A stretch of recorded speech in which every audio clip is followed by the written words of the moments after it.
In our last lecture, we talked about moving from your first draft to your second draft. Now, we're going to be talking about revisions right now and the specific kinds of things that you want to look at in your revisions. Some of this information will parrot and repeat some of the information you've already heard. I do that in large part because some of these concepts are pretty important and pretty basic. It's important that you understand them at the beginning level. So I want to repeat them so that you'll see which ones carry more weight, and maybe it will encourage you to really focus in on those particular things. That's not to say that everything isn't important. Everything is important. But it is to say that some things are probably a little more important than other things. Okay, here's some new information. We haven't talked about introductions and conclusions yet, so let's talk about those. You know, when you write your first draft, you write an introduction. Most people start at the beginning. They write the introduction that kind of keeps them on track and gets them warmed up, and then they write the body of their paper, and then they write their conclusion. Now, a poor writer will stop at that point, but a better writer and a more experienced writer knows that the real writing is in the rewriting. This is where you begin really polishing up. So, when you polish those introductions, in fact, most writers throw out their original introduction and throw out their original conclusion and rewrite them both. Well, you may do that, you may not. But in your introduction, you should provide three things: context, the problem or your question, and your response. So let's look at these things. In your introduction, you should provide context. Context, according to the Craft of Research, is the common ground that you and the reader share. You're trying to establish and place your argument within a shared understanding, within common understanding that you have established with your reader. In this case, you can use, and use gently, the they say templates. Now, you may not like the templates. I agree with you. Most of them from Graf and Birkenstein are ham-handed. But if you read that book from the beginning through the end, what you'll notice is they start you using these very ham-handed, obvious templates. And then they polish them with you as you read from chapter to chapter. When you get to the end of the book, by that time, you'll realize that the exercises they have you go through refine and refine and refine your templates until the templates themselves begin to disappear.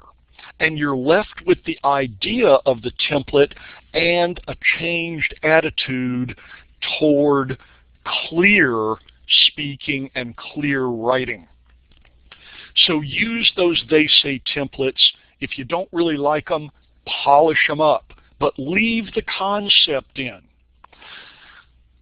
Context also allows the reader to see his or her own self-interest in the issue you're about to bring up. That is, remember the exercise that we went through, because I want my reader to understand. That's part of this common ground, is what you and the reader understand in common. Write as though you're reporting a conversation to a third party. Remember, you're entering an academic conversation with the literature, and you're reporting that conversation to your reader. Write that way and tell your reader the context and what you want them to understand. That is indeed the problem that you want to solve, or really the question that you want to understand, that you want to ask to gain better understanding. Remember, you've asked a conceptual question. which seeks greater understanding of an issue or a set of circumstances. Here again, you can use the they say templates because frequently your question has to do with the arguments going on in the historical literature and your place within that conversation, whether you agree or disagree, or both agree and disagree, or you find a gap in the literature that you seek to fill. That's the so-called problem that you're introducing. Then come up with your response. Here is where you make your claim. Here you can use the I say templates from Graf and Birkenstein. Now, the craft of research suggests using language like, this report will discuss, quote unquote. Don't do that. Doing that sometimes leads you toward just making a narrative or a descriptive paper. You want to steer away from that. So make a claim that you believe you can, in common parlance, prove with your evidence. You can't really do that, but if you act like you can do that, if you convince yourself that's what you're trying to do, then that will steer you in the correct direction. Now, what about your conclusions? Conclusions are tough. Conclusions are tough because you are rarely exposed to the kind of conclusions that I'm suggesting you write here for an analytical report. You are often exposed to epilogues. And many people, many young writers, steeped in the tradition of the narrative, believe the story continues on beyond the mere confines of the narrative that you're telling right now. Forget that nonsense. That's not what you're doing here.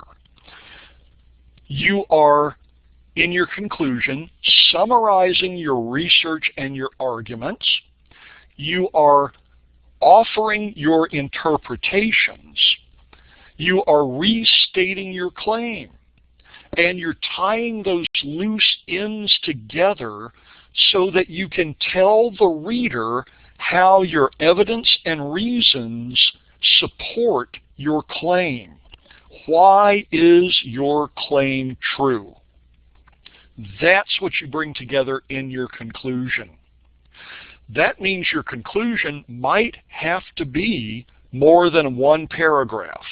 I know that in many cases you've been trained to write your conclusion in a single paragraph. Let me tell you how liberating it is to use 2 paragraphs to write your conclusion rather than 1. Listen, it's important to pull these things together and to know when to stop. Don't just keep blabbing because you don't know when to shut up. Figure it out. Here's some things to avoid in your conclusion that many students put in. Avoid introducing new evidence or a new argument. If you haven't talked about it in your introduction, don't put it in your conclusion. Don't write an epilogue. Don't write as if you're concluding by saying, and then they lived happily ever after. That's not a conclusion, that's an epilogue. Don't, for goodness sakes, don't write about how what you're talking about influences us today. Don't even say that it influences us today, because that's not the point of this particular paper, okay? There may be a reason to write that in a different paper, but not in this paper, okay? Now, here's some general hints about this whole thing. When you write your revisions, write good introductions, write good conclusions in the manner we've just discussed. But in all things, seek to write clearly. Don't try to prove you're the smartest person in the room. Don't use faux erudition See what I did there? Don't pretend that you know the big words that you're using. If you know them and they're right, use them. But as one of my professors used to say, don't use a $5 word when a 50-cent word gets the job done. Don't write poorly because you're sloppy in your thinking. Good writing reflects clear thinking. Think about what it is that you're trying to communicate and then communicate that thing. Yeah, I know that's easier said than done, but give it a shot. Do not write like you speak. There's nothing wrong with the way you speak, but writing and speaking are two entirely different forms of communication with entirely different reasons to communicate and entirely different canons of what's proper and what's not. Just like you wouldn't, please, write me a paper like you would text me a message. I hope you don't write that way. Don't write like you speak. You know, texting is perfectly acceptable in its place. Writing a formal paper is perfectly acceptable in its place. Speaking is perfectly acceptable in its place. And again, the formal paper is perfectly acceptable in its place. Don't write like you speak. Don't write like you're having an actual conversation with a drinking buddy, because that's not what a formal paper is. Remember, that paper is formal. So in addition to not writing like you speak, don't use contractions. See what I did there? Don't use colloquialisms. And for goodness sakes, as the joke goes, avoid cliches like the plague. Here's a word about verbs. In fact, 3 of them. Verbs, verbs, verbs. Most people in the past few years seem to have given up on using verbs. It's almost like they don't want to blame the subject for the action, that it's somehow rude to say X did Y. Let me assure you it is not. Understand subject-verb agreement. That is, when you're using a plural subject, don't use a singular verb. When you're using a singular subject, don't use a plural verb. Don't nominalize verbs. That is, turn them into nouns. For example, we decided rather than we made a decision. Both of those are active voice, but the verb decide, in this case in past tense, decided, is much more powerful than we made a decision. Decision is the nominalized, the noun form of the verb decide. Don't do that. For a little chart of how this works, see the 3rd edition of Craft of Research, which is your textbook, page 255. Verbs, verbs, verbs. Use active voice in your verbs, not passive voice. Subjects act. They do things. Don't say the decision was made to do something. Say we decided or they decided. And as I've said before, use the simple past tense. We decided, not we decide when you're talking about an action in the past, and goodness knows not we would decide. Putting yourself in the past and talking about what will happen in that past's future is a lot like the French subjunctive. English doesn't have a subjunctive, so don't use the would do X form. If you see the word would in your paper, figure out a way to get rid of it. That would be good. Remember that the paragraph not the sentence, is the thought unit. Break up long paragraphs with multiple topics into single topic paragraphs and use good transitions between your paragraphs. Remember, above all, you should have complete mindfulness, as the Buddha might say, about your final product. Let your first draft rest. Let your final draft rest. Let it rest for a day. Then pick it up and read it aloud. Torment your family with it. Make them sit there for 20 minutes and listen to you. A 10-page paper will take you 20 minutes to read.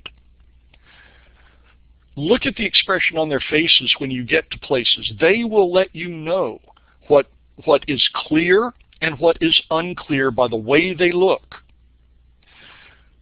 Fix those points that are unclear. Even if you're just reading it to yourself, read it with pen or pencil in hand so that you can make corrections when something you read sounds really bad or is unclear. Finally, submit your paper to Turnitin.com and read your originality report. Don't just look at the bar and say, gosh, I only got 8% similarity, I must be okay. You may or may not be. Click that colored bar and look at the originality report and fix anything that you think looks like plagiarism. Okay, let's review. Your introduction should show context, the problem or question you want to answer, and your response, your claim. Your conclusion should summarize your research, offer your interpretations, restate your claim, and demonstrate how your evidence and reasons support that claim's truth. Avoid introducing new information that you've not spoken about before, and avoid writing an epilogue. Seek clarity in your writing. Remember, too, that reports are formal writing assignments within their own canon. Remember to use correct verbs and correct words all along. And that the paragraph, not the sentence, is the thought unit. If you do all of these things and you have complete mindfulness about your final product, then you're looking at something that's probably going to be pretty successful. And with that, once again, I thank you for your attention.